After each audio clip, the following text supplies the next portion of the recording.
Ghana's president, John Mahama, just threw down the gauntlets to the West at the United Nations, demanding an end to the erasure of black history and a formal bill for 400 years of slavery.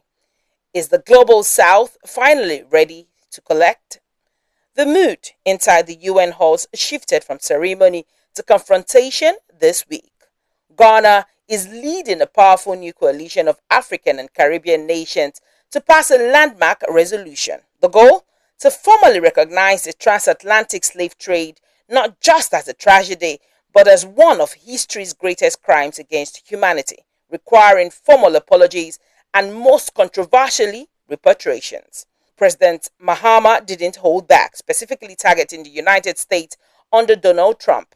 He accused the current U.S. administration of normalizing the erasure of black history through policies labeled as anti-American.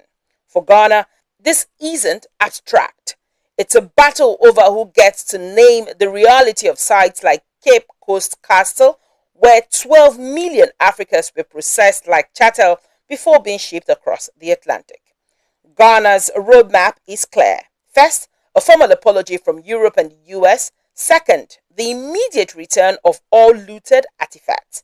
And third, financial compensation for a system that built the West's wealth while stripping Africa's. As Ghana's foreign minister put it, why has the Holocaust not been left in the past? To tell us to move on is to say you still do not value our dignity. The resistance is stiff. The US and several European powers maintain that modern states should not pay for centuries-old crimes, but they are facing a newly unified front. From Zambia to Zimbabwe, African nations are increasingly rejecting Western aid tied to strings, framing reparations instead as a correction of a 400-year power imbalance. The African Union has declared 2026 to 2030 the decade of reparations. The question is no longer if a crime was committed, but if the world has the moral courage to pay the debt. Reporting with clarity on the issues that impact our continent, this is Major Room Africa.